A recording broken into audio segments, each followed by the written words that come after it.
Public health officials warn that when a coronavirus vaccine is ready, the next hurdle is how to get that vaccine out to the public quickly and in massive numbers. Joining me now is Jay Walker. He's the CEO of ApiJect, a company that entered into a $138 million deal with the Trump administration called Project Jumpstart. Welcome, Mr. Walker.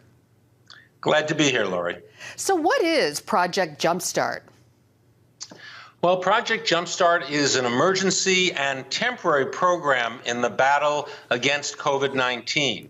It's a public-private partnership between my company, ApiJect Systems of America, and the Department of Health and Human Services and the Department of Defense. And its purpose is to ensure that by year end, we'll have at least 100 million doses ready to inject of a vaccine or therapeutic, assuming one is available.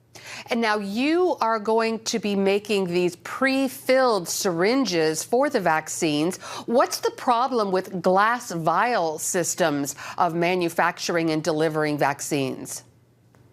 Well, there's no problem with glass vials. They work wonderfully, except when you need hundreds of millions of them all at once. The supply chain for glass vials requires not only that you have all of those vials and all the materials that go with it, but it requires that you have extremely specialized filling equipment to fill all those vials. All of that equipment is currently busy. It works on cancer drugs and other life-saving drugs. There is no excess capacity to fill 100 million, 150 million or more with a new vaccine. Therefore, the U.S. government has stepped out and said, we'll need to use another way to make sure that that vaccine can be delivered to people who want it. So how exactly does ApiJect work? Well, if you've ever used an eyedropper where you in your eye take a little squeeze bottle, that technology is called blow, fill, seal. And that is exactly the same technology we're using.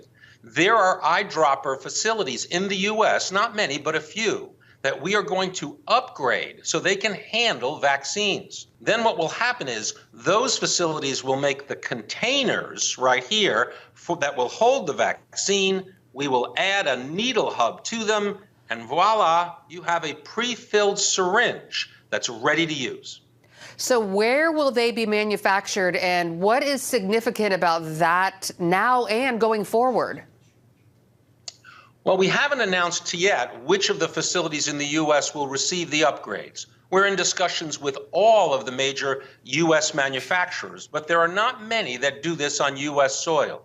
What's going to happen is we'll choose one or two of those facilities in the next few weeks, and then we will begin to install all kinds of upgraded equipment that will all be approved by the FDA. Eventually, what we're going to do starting next year is build entire new factories capable of doing up to 330 million doses every month so that the entire U.S. population can be filled and finished from these brand new factories that we're building on U.S. soil. How does the optional RFID chip work? Well, each of these devices that are injected have the capacity to also have a small chip. What that chip does is it has the unique serial number for each dose. It is designed so that there is no counterfeiting. It's designed so that we'll know exactly that the right dose hasn't expired.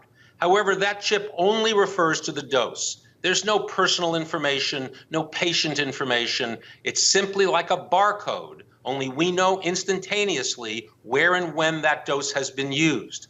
That also helps public health officials know when there are outbreaks, have we vaccinated enough people in those areas? That technology is purely optional, however, and the U.S. government hasn't even decided if they're going to use it.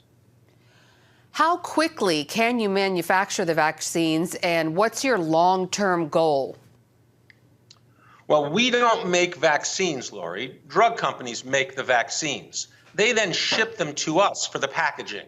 So our long-term goal is to make sure that no matter what vaccine wins or what vaccines and what therapeutics are available, America can fill and finish in these pre-filled syringes as many of the drugs as we need for U.S. citizens and eventually to have excess that we can export worldwide.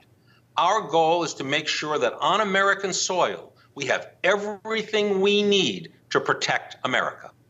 When do you think you might start filling these with the vaccine?